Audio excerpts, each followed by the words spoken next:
নমস্কাৰ সকলোলৈকে মই কপিলে স্বাগতম জনাইছো মোৰ আনটি ভিডিঅলৈ আজিৰ ভিডিঅটিত আমি খুব এটি গুৰুত্বপূৰ্ণ বিষয়ৰ ওপৰত আলোচনা কৰিবলৈ গৈ আছো আৰু আমাৰ আজিৰ বিষয়টো হৈছে আমাৰ পাইলছ বা হেমৰয়েডছ বা কেঁচুমুৰীয়া বা অৰ্শ ৰোগ বুলি আমি যাক কওঁ সেই বেমাৰবিধৰ ওপৰত আমি ডিসকাস কৰিবলৈ লৈছো কিছু কথা অলৰেডি মই মোৰ চেনেলত আগতে এই বিষয়টোৰ ওপৰত আলোচনা কৰিছো বহুতখিনি কথা কিন্তু তাৰ উপৰিও বিভিন্ন ধৰণৰ কমেন্ট মই দেখা পাওঁ মানুহে খুঁঠি থাকে যে স্যাৰ এই বিষয়টোৰ ওপৰত আকৌ এবাৰ ভিডিও বনাই দিব আৰু এইখিনি বস্তু খালে ভাল নে বা কেনেকুৱা খাদ্য খাব লাগে কি খাব নালাগে ইত্যাদি বিভিন্ন ধৰণৰ মোক কথা খুঁঠি থাকে আৰু সেই কাৰণে মই বিষয়টোৰ ওপৰত আকৌ এটা ভিডিও বনাইছো তো আশা কৰিছো আপোনালোকে ভিডিওটো ভাল পাব আৰু শেষলৈকে চাব প্লিজ আপোনালোকে ভিডিওটো শেষলৈকে চাব তো মই প্ৰথম আপোনালোকক এটা কথা ক'ব লাগিব যে এটা ডাটাৰ মতে আমি যদি চাওঁ বা দেখা পাওঁ 90% ভিতৰত 90% মানুহৰ পাইলছৰ অপাৰেচন বা হেমৰয়েডছ বা কেঁচুমুৰীয়াৰ অপাৰেচন নকৰাকৈ ভাল হোৱাৰ সম্ভাৱনা থাকে কেৱল 10% মানুহৰহে অপাৰেচনৰ দৰকাৰ হয় কিন্তু অপাৰেচন শব্দটো শুনাৰ পিছত এনেকুৱা নহয় যে বহুত ডাঙৰ কিবা মেজৰ অপাৰেচন তেনেকুৱা নহয় ভয় খাবলগীয়া একো নাই যদিহে আপোনালোকৰ পাইলছ হেমৰয়েডছ কেঁচুমুৰীয়া বা অৰ্শ ৰোগ হৈছে তেতিয়া আপোনালোকে লাজ নকৰিব লুকুৱাই নথব যিমান পাৰে সিমান কালে ডক্টৰৰ কাষ চাপিব যিমানেই লুকুৱাব আপোনাৰ সিমানেই বেছি হ'ব আৰু আমি দেখিবলৈ পাওঁ পাইলছৰ নিচিনা আমাৰ তিনিবিধ বেমাৰ আছে যাক কোৱা হয় আমাৰ পাইলছটো আমি এটা গম পালো আমাৰ 2 নম্বৰটো কোৱা হয় এনেল ফিছাৰ বুলি কোৱা হয় আৰু 3 নম্বৰটো হৈ গল আমাৰ এনেল ফিস্তুলা পাইলছ ফিছাৰ এণ্ড ফিস্তুলা তিনিটা বেমাৰ মোটামুটি একেই নিচিনা অকনমান ইফাল সিফাল পাইলছৰ সম্বন্ধীয় বেমাৰেই হয় মই তাৰ ওপৰতো ভিডিও বনাই দিম লাহে লাহে কিন্তু আজিৰ আমাৰ বিষয়টো হৈছে হেমৰয়েডছ বা পাইলছ বা কেঁচুমুৰীয়া এটা প্ৰথম আমি আৰম্ভণিয়ে কৰিম যে আমাৰ কাৰণসমূহৰ পৰা যে কেনেকুৱা ধৰণৰ কাৰণসমূহৰ পৰা আমাৰ সাধাৰণতে পাইলছ হোৱা দেখা পোৱা যায় প্ৰথম কথা মই আপোনালোকক ক'ব লাগিব যে আমাৰ ক্ৰনিক কনষ্টিপেশন যেটো আমাৰ কনসেপ্ট হয় যদি আপোনালোকে বহুত দীঘলীয়া সময়ৰ পৰা আপোনালোকৰ কোষ্ঠকাঠিন্যত ভুগি আছে বা আপোনালোকৰ শৌচ বহুত কঠিন হয় টান হয় তেনেকুৱা অৱস্থাত আমাৰ খুব বেছিকৈ পাইলছ হোৱা দেখা পোৱা যায় প্ৰথম আমাৰ কথা হৈ গল সেইটোৱেই যে কোষ্ঠকাঠিন্যত দীৰ্ঘদিন যদি আপুনি ভুগি আছে তেতিয়া আপুনি দেখাব লাগিব আৰু মই অলৰেডি আগৰ ভিডিওটোত কৈছোৱেই যদি আপোনালোকৰ শৌচ টান হয় বা কোষ্ঠকাঠিন্য হয় তেতিয়া আমাৰ ঘটনাটো কেনেকুৱা ধৰণৰ হয় আমাৰ মলদ্বাৰত কিছুমান শিৰা থাকে আৰু সেই শিৰা বিলাকত যেতিয়া আপোনালোকৰ শৌচ কঠিন হয় শৌচ বাহিৰ হৈ অহাৰ সময়ত সেই শিৰা বিলাকৰ বা মলদ্বাৰখনত ঘহনি খাওঁতে কেতিয়াবা কি হয় সেই শিৰা বিলাকৰ ধ্বংস হৈ যায় বা কি হৈ যায় সিঙি যায় ফলত তেজ ওলায় আৰু কি হয় ঘহনি খাওঁতে কেতিয়াবা কিছুমান টেমুনাৰ সৃষ্টি হয় টুপুলা বা টেমুনাৰ কিছুমানৰ টিউমৰ নিচিনা সৃষ্টি হয় আৰু সেইটোকে আমাৰ কি বুলি কোৱা হয় পাইলছ বুলি কোৱা হয় ঠিক আছে তো মই প্ৰথম কাৰণ আপোনালোকক ক'লো যদি আপোনালোকে দীৰ্ঘ দিনৰ পৰা কোষ্ঠকাঠিন্যত ভুগি আছে তেতিয়া আপোনালোকৰ প্ৰথম কাৰণ হ'ব পাৰে পাইলছ বা হেমৰয়েডছৰ 2 নম্বৰ কথাটো মই আপোনালোকক ক'ব লাগিব যদি আপোনালোকে গধুৰ বস্তু বহুত দাঙিছে যদি আপোনালোকে হেভি ওয়েট থকা বস্তু সদায় বা বেছিকৈ আপোনালোকে দাঙি থকা হয় তেনে অৱস্থাটো আপোনালোকৰ টান চাপ পৰিব পাৰে মলদ্বাৰত তাৰ ফলত আপোনালোকৰ কেঁচুমুৰীয়া বা অৰ্শ ৰোগ হ'ব পাৰে ঠিক আছে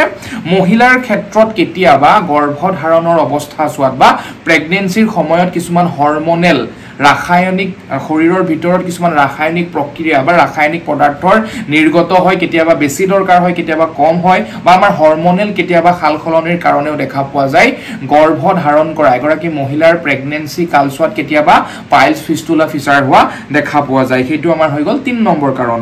4 নম্বৰ কাৰণ আমাৰ এটা খুব গুৰুত্বপূৰ্ণ কথা হৈ গল কি বহুত বেছি সময় বহি থকা আমাৰ বিভিন্ন ধৰণৰ চাকৰি আছে যিবিলাকত বহুত বেছি সময় বহি থাকিব লাগে 9টা বজাৰ পৰা 5টা বজালৈ বহিয়ে কাম কৰিব লাগে ল্যাপটপত হওক আপুনি মানে যিয়ে নহওক টেবুলত বহি কাম কৰিব লগা হয় সেই বেছি সময় বহি থাকিলে আমাৰ পাইলছ বা ফিস্তুলা বা ফিছাৰ হোৱা দেখা পোৱা যায় আৰু এটা কথা আজিকালি আমি দেখিবলৈ পাওঁ আমাৰ এটা ট্ৰেন্ডছ বনি গৈছে মানে কি হয় সাধাৰণতে আমি যেতিয়া টয়লেট কৰিবলৈ যাওঁ আমি মোবাইলটো লৈ যাওঁ আৰু সাধাৰণতে আপোনাৰ টয়লেট কৰাৰ সময়টো হৈছে 3 মিনিটৰ পৰা 5 মিনিট যদি আপোনাৰ সেইখিনি সময়ত শৌচ লাগিছে বা শৌচ কৰিব গৈছে আপুনি জোৰ দিছে শৌচ হৈছে ঠিক আছে যদি হোৱা নাই আপুনি উঠি আহক যেতিয়া লাগিব কৰিব তেতিয়া যাব এনেই বহি নাথাকিব আৰু আমাৰ ঘটনাটো তাতেই হৈছে কি হৈছে আমি শৌচ কৰিবলৈ গৈ 15-20 মিনিট কিছুমান এনেকুৱা দেখা পোৱা যায় 30 মিনিট বা 45 মিনিট সময়লৈকে বহি থকা দেখা পোৱা যায় আৰু ফলত কি হয় আপোনালোকৰ মলদ্বাৰত টান চাপ পৰে আৰু সেই টান চাপ পৰিলে আপোনালোকৰ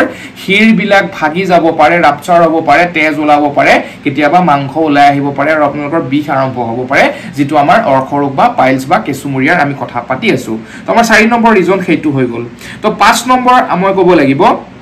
আহাৰ মই আহাৰৰ আগত আকৌ ক'ব বিচাৰিছো যে বাথৰুমত গৈ কিছুমান ধৰক বয়সীয়াল ব্যক্তিয়ে কি কৰে নিউজ পেপাৰ লৈ যায় লেট্ৰিনৰ কুমুদত বহি নিউজ পেপাৰ পঢ়ি থাকে আপুনি গম নাপাব পঢ়ি থাকোতে আপোনাৰ কি হৈ আছে বহুত সময় হৈ যাব বহিয়ে থাকিব আপুনি তাত বা মোবাইলটো চাই কিমান সময় গৈছে আপোনালোকে গম নাপাব তো সেই কামটো এভয়েড কৰিব তো আহাৰৰ ক্ষেত্ৰত আপোনালোকে যদি ফাইবাৰ যুক্ত আহ থকা খাদ্য কমকৈ খাইছে তেতিয়াও আপোনালোকৰ পাইলছ হোৱাটো 100% সিওৰ বুলি ক'লেও বেয়া নহয় কাৰণ আপুনি যদি ফাইবাৰ কন্টেন্ট আহ জাতীয় খাদ্য কমকৈ খাইছে তাৰ মানে আপোনাৰ কি হ'ব কোষ্ঠকাঠিন্য হ'ব শৌচ টান হ'ব আৰু তাৰ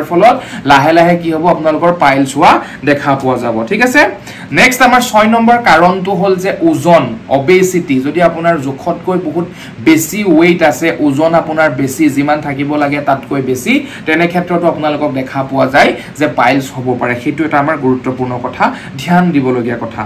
অন্যান্য কাৰণৰ ভিতৰত কিছুমান বেমাৰ আহি পৰে যিবিলাক বেমাৰৰ কাৰণেও আমাৰ হোৱা দেখা পোৱা যায় IBS মোৰ YouTube চেনেলত অলৰেডি মই ভিডিও এটা দি থৈছো irritable bowel syndrome বা IBD irritable bowel disease কি হয় আপুনি খোৱাৰ পিছতই আপোনাৰ লেট্ৰিন কৰিব লাগে বা আপোনাৰ শৌচ কৰিব লাগে আপোনাৰ কৰবাত ফুৰিবলৈ গৈছে আপুনি প্ৰথম অৱস্থাত আপুনি এটো ধ্যান কৰিছে যে লেট্ৰিন বা বাথৰুম আছে নে নাই ওচৰত তো তেনেকুৱা ক্ষেত্ৰত আমাৰ কি দেখা পোৱা যায় বেছিকৈ পাইলছৰ সম্ভাৱনা থকা দেখা পোৱা যায় irritable bowel syndrome বা IBS বা আমাৰ IBD বুলি যেটো বেমাৰ কোৱা হয় হেতুৰ ক্ষেত্ৰত গ্যাস্ট্ৰিকৰ যদি আপোনালোকৰ অসুবিধা থাকে গ্যাস্ট্ৰাইটিছ বা আপোনালোকৰ দীৰ্ঘদিনৰ পৰা আপুনি গ্যাস্ট্ৰিকৰ সমস্যাত ভুগি আছে তেনে ক্ষেত্ৰত আপোনালোকৰ তেনেকুৱা অসুবিধা হ'ব পাৰে যকৃতৰ ৰোগ বা আপোনালোকৰ যদি লিভাৰ জনিত কিছুমান সমস্যা আছে বা লিভাৰৰ কিছুমান অসুবিধা আছে তেনে ক্ষেত্ৰতো আপোনালোকৰ হ'ব পাৰে হৃদৰোগ যদি আপোনালোকৰ হাৰ্টৰ কিবা অসুবিধা আছে তেনে ক্ষেত্ৰতো দেখা পোৱা যায় আপোনালোকৰ কিবা না কিবাকে গৈ পাইলছ হোৱা দেখা পোৱা যায় তো এইখিনি হৈছে আমাৰ কিছুমান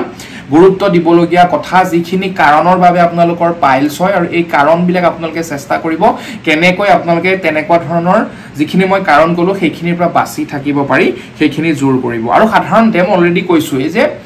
আমাৰ কনসেপ্টটো সেইটোৱে যে আমাৰ কোষ্ঠকাঠিন্য হলে কি হয় আমাৰ শৌচ টান হয় আৰু টান হৈ ওলাই আহোতে আমাৰ মলৰ দুৱাৰখনত ঘহনি খাওঁতে খাওঁতে কি হয় আমাৰ হিৰবিলাক যিবিলাক হিৰ থাকে সেই হিৰবিলাক কেতিয়াবা ভাঙি যায় বা ফাটি তেজ ওলাই আহে আৰু কি হয় আপোনাৰ ঘহনি খাওঁতে তাতে টেমুনা উঠি যায় আৰু সেই টেমুনাটোকে আমাৰ কি বুলি কোৱা হয় কেতিয়াবা মাংস বাহিৰলৈ ওলাই আহে কেতিয়াবা ভিতৰ ভাগতে হয় সেইটোৱে আমাৰ হৈছে হিমৰেজ বা কেঁচুমুৰীয়া তো আমি প্ৰথম কামখিনিৰ কথা গম পালো কাৰণখিনিৰ কথা গম পালো যিখিনি কাৰণৰ কাৰণে আমাৰ পাইলছ হ'ব পাৰে এতিয়া মই আপোনালোকক কম চাব আৰু দুটামান ইম্পৰ্টেন্ট পইণ্ট আছে যিখিনি মানুহে গুৰুত্ব নিদিয়ে হেতু মই তাতে ইনক্লুড কৰি দিছো কাৰণত যে যদি এনেকুৱা নহয় যে কোষ্ঠকাঠিন্য হলে পাইলছ হ'ব যদি আপোনাৰ ক্ৰনিক ডায়েৰিয়া হৈ থাকে অতিমাত্ৰা পাতল পায়খানাও যদি আপোনাৰ হয় আৰু বহুত দীৰ্ঘদিনৰ পৰা যদি হৈ থাকে তেনে ক্ষেত্ৰতো আপোনালোকৰ হয়তো পাইলছই হ'ব পাৰে ঠিক আছে সম্ভাৱনা থাকে পাইলছ হোৱাৰ আপোনালোকৰ তেনেকুৱাৰ পিছতো সম্ভাৱনা কিন্তু থাকে ঠিক আছে তাৰ পিছত মই কম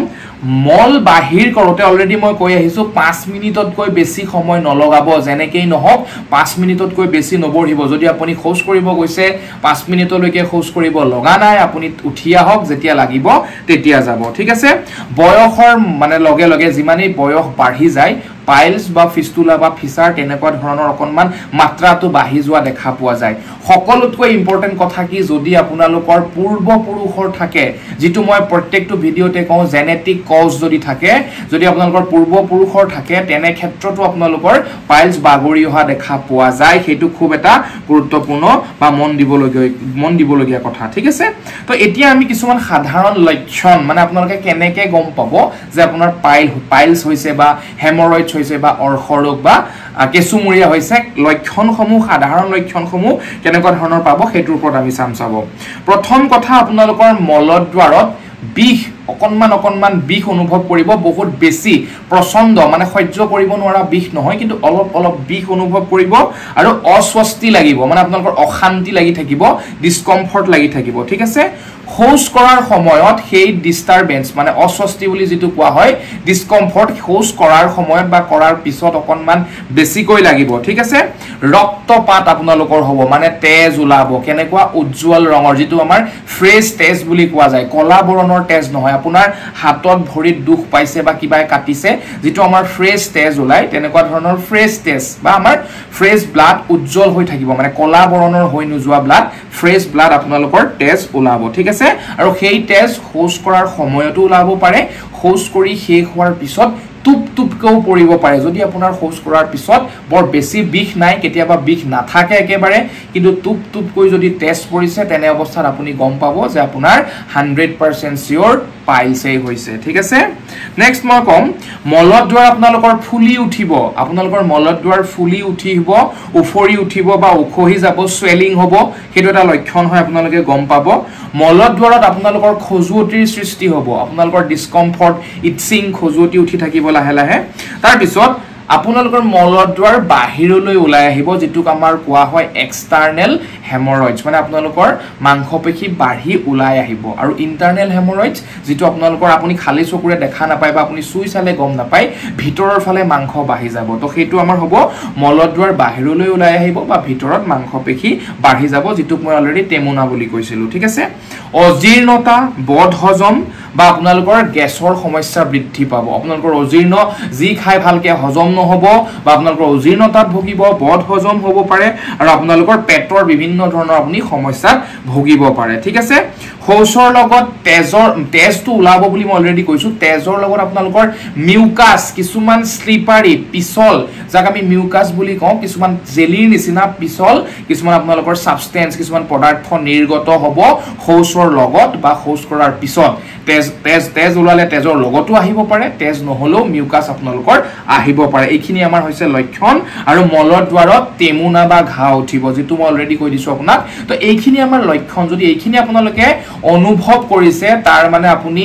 গম পাব যে আপোনাৰ 100% সিওৰ পাইলছই হৈছে ঠিক আছে তো এতিয়া আমি চিকিৎসাখিনিৰ কথা পাতিম আমি চিকিৎসাৰ কথা পাতিম তো চিকিৎসাৰ ক্ষেত্ৰত মই আপোনালোকক ক'ব লাগিব যে 10% ৰোগীৰ অলৰেডি মই কৈছো যে 10% ৰোগীৰ হয়তো অপাৰেশন কৰিবলগীয়া হ'ব পাৰে চিন্তা কৰিবলগীয়া একো বিষয় নহয় আপোনালোকে অপাৰেশন কৰি 1-2 দিনতে ৰিলিজ কৰি হস্পিটেলৰ পৰা আহিব পাৰিব কোনো কথা নহয় কিন্তু 90% মানুহে অপাৰেশন নকৰাকৈ আপোনালোকে সেলফ আপোনালোকৰ জীৱন প্ৰণালী খালখলনি কৰি ৰাতিপুৱা শুই উঠাৰ পৰা ৰাতি খোৱালৈকে আপোনালোকৰ জীৱন প্ৰণালীখন কেনেকুৱা খোৱা লোৱা কেনেকুৱা কৰে আপুনি নিজৰ স্বাস্থ্যৰ কিমান সতৰ্কতা অৱলম্বন কৰে এই বস্তুখিনি আপোনালোকে মেনেজ কৰি আপোনালোকে নিজৰ পাইলছৰ পৰা হাত খাৰিব পাৰে ঠিক আছে তো এতিয়া মই আপোনালোকক কম যে কি কৰিব কি নকৰিব কি খাব কি নাখাব তাৰ ওপৰত মই কম চাব এক নম্বৰ পইণ্ট মই আপোনালোকক কম সিডস বাথ বুলি আমাৰ এখাৰ কথা আছে মই অলৰেডি আগতেও কৈছো গৰম পানীৰ খেক আপোনালোকে এটা সৰিয়া লব সৰিয়াটো এনেকুৱা সৰিয়া লব যাতে আপোনালোকে আপোনালোকৰ মলদ্বাৰ খেক দিব পাৰে আৰু সেই সৰিয়াটোত আপোনালোকে কি কৰিব কুহুমীয়া পানী লব বা গৰম পানী লব গৰম পানীৰ যেটো ভাপ সেই ভাপটো আপোনালোকে মলদ্বাৰত লাগিবলৈ দিব হেতুকে আমাৰ কোৱা হয় সিডস বাথ বুলি কোৱা হয় যেটো খুব বেনিফিচিয়াল হয় আৰু বহুত ভাল ৰিজাল্ট তাৰ পৰা পোৱা গৈছে ঠিক আছে লেক্সেটিভ আপোনালোকে ব্যৱহাৰ কৰিব মানে আপোনাৰ যদি কুষ্ঠকাঠিন্য হৈছে খোজটো ঢিলা কেনেকৈ হয় সেই লেক্সেটিভৰ আপোনালোকে ব্যৱহাৰ কৰিব লেক্সেটিভ আপোনালোকে মাৰ্কেটত বিভিন্ন ধৰণৰ পাব তাৰ উপৰিও ঘৰতে কিছুমান খাদ্যৰ দ্বাৰা আপোনালোকে নিজৰ খোজ ঢিলা কৰিব পাৰে সেইখিনিৰ ওপৰত ধ্যান দিব ঠিক আছে আহযুক্ত খাদ্য মানে ফাইবাৰযুক্ত খাদ্য যেনেকৈ শাক পাচলি ফলমূলৰ পৰিমাণ বঢ়াই খাব ঠিক আছে আপোনালোকে মাছ মাংস ৰেড মিট বিশেষকে গু মাংস গাহৰি মাংস আৰু আমাৰ ছাগলী মাংস মাটন এই তিনটা মাংস আপোনালোকে একেবাৰে কমাই খাব মই কম যদি আপোনাৰ পাইলছ আছে আপুনি একেবাৰে নাখাবই ঠিক আছে তো সেইখিনি বস্তু আপোনালোকে ধ্যান দিব জাংক ফুড আমাৰ চাওমিন वगैरह এইবিলাক যিবিলাক আমাৰ junk food spicy food fast food বিলাক নাখাব তেলযুক্ত খাদ্য বেছি নাখাব ৰিফাইনত বনোৱা খাদ্যবোৰ বেছিকৈ নাখাব ঠিক আছে আৰু পাৰিলে আপোনালোকে যিবিলাক পকৰি আমাৰ সিংৰা এনেকুৱা ধৰণৰ খাদ্যবিলাক আপোনালোকে কমাই খাবলৈ চেষ্টা কৰিব ঠিক আছে পানীৰ পৰিমাণ আপোনালোকে বঢ়াই দিব যিমান পাৰে সিমান বেছিকৈ পানী খাব মই অলৰেডি মোৰ প্ৰত্যেকটো ভিডিওতে কওঁ যদি আপোনালোকে গিলাসৰ হিচাপত খায় 12 ৰ পৰা 15 গিলাস পানী খাব আৰু যদি আপোনালোকে বটলৰ হিচাপত খায় 3 ৰ পৰা 4 লিটাৰ বটলত আপোনালোকে পানী খাবই খাব ৰেগুলাৰ ঠিক আছে ৰেগুলাৰ এক্সাৰসাইজ আপোনালোকে কৰিব যোগাসনৰ আমাৰ স্বাস্থ্যৰ ওপৰত খুব এটা গুৰুত্বপূৰ্ণ ভূমিকা আছে প্ৰত্যেকটো বেমাৰত ডাঙৰৰ পৰা সৰুৰ পৰা ডাঙৰলৈ যিমানেই বেমাৰ আছে প্ৰত্যেকটো বেমাৰতে আমাৰ যোগাসনৰ বহুত ভাল ভূমিকা আছে মোক অলৰেডি এগৰাকী বাইদেৱে মোক মেসেজ কৰিছিলে যে স্যাৰ আপুনি আগৰ ভিডিওটোত যোগাৰ কথা কৈছিলে কিন্তু যোগাসন কোন কেইটা আছিল তো মই তেওঁৰ কথাটোত বা সকলোৱে গম পকে মই সেই যোগাসনৰ কথাকিটা এড কৰিব বিচাৰিছো আপোনালোকে এইখিনি বস্তু এবাৰ ইউটিউবত কেনেকৈ কৰে সেইখিনি বস্তু চাই লব মই নামকিটা কৈছো দৰকাৰ হলে আপোনালোকে ভিডিওটো মোৰ পোষ্ট কৰি যোগাসন কেইটাৰ নাম লিখি লব মই আপোনালোকক প্ৰথম কম মালাসন কৰিব ঠিক আছে মালাসন বা মলাসন বুলি যাক কোৱা হয় মলাসন ঠিক আছে 1 নম্বৰ যোগা হেতু কৰিব 2 নম্বৰ কৰিব বালাসন মালাসন 1 নম্বৰ 2 নম্বৰ বালাসন কৰিব 3 নম্বৰ আপোনালোকে কৰিব পवन মুক্তাসন কৰিব পवन মুক্তাসন 3 নম্বৰত কৰিব 4 নম্বৰ কৰিব বিপৰীত কৰণী আসন বিপৰীত কৰণী আসন বুলি যেটো কোৱা হয় হেতু কৰিব আপোনালোকে সিদ্ধাসন কৰিব সিদ্ধাসন আপোনালোকে কৰিব নেক্সট মই কম গৌমুখাসন আপোনালোকে কৰিব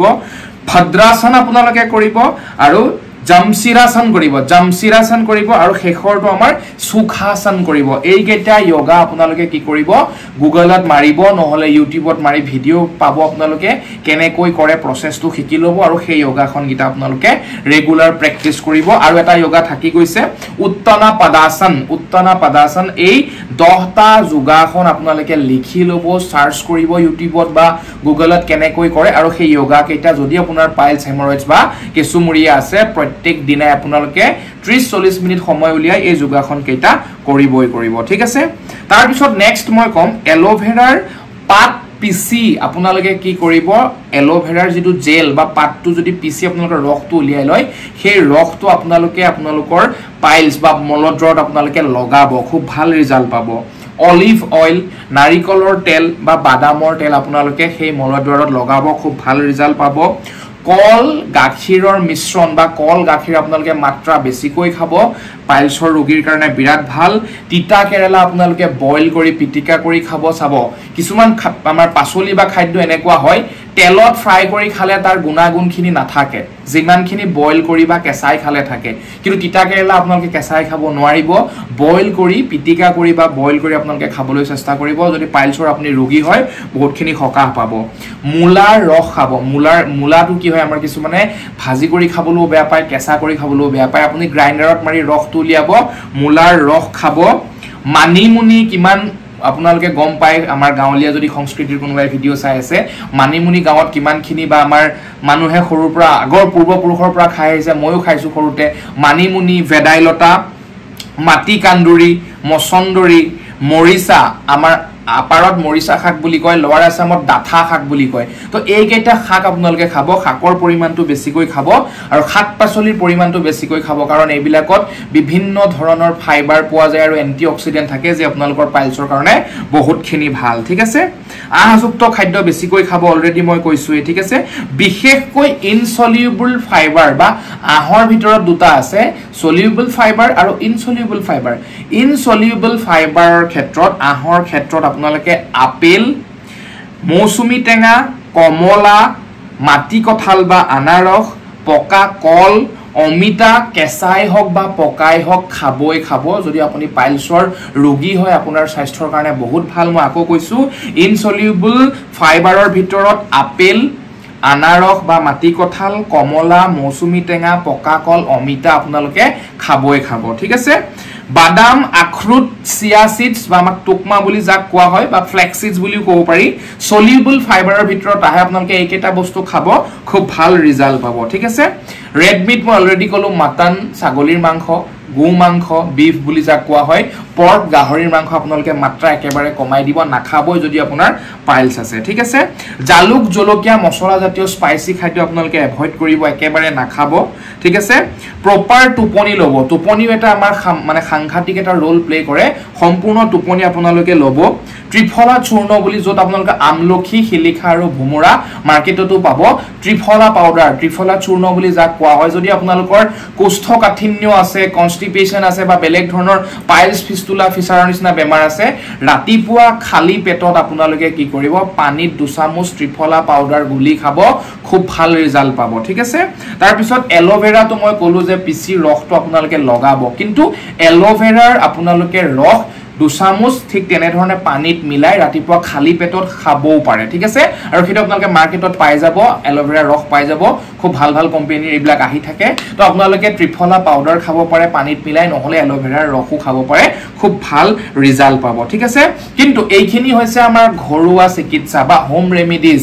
এইখিনি কৰি যদি আপোনালোকে সকাহ পোৱা নাই তেতিয়া আপোনালোকে সেই 10% মানুহৰ ওপৰত আহি মানে ভিতৰত আহিব তেতিয়া আপুনি কিন্তু ততা তৈয়াকে কি কৰিব দেৰি নকৰিব ডক্টৰৰ কাষ চাপিব হয়তো আপোনাৰ বেলেগ মেডিকেশনস কৰি মেলি মেডিসিন খাই ভালো হৈ যাব পাৰে কিন্তু যদি আপোনাৰ বেছি হৈ যায় মানে বা আপোনাৰ গ্ৰেড 1 গ্ৰেড 2 গ্ৰেড 3 বিভিন্ন ধৰণৰ গ্ৰেড থাকিব পাৰে আৰম্ভণিতে আপুনি গম পাইছে পাইলছ হৈছে বুলি তেতিয়া আপুনি লাজ নকৰাকে ভয় নকৰাকে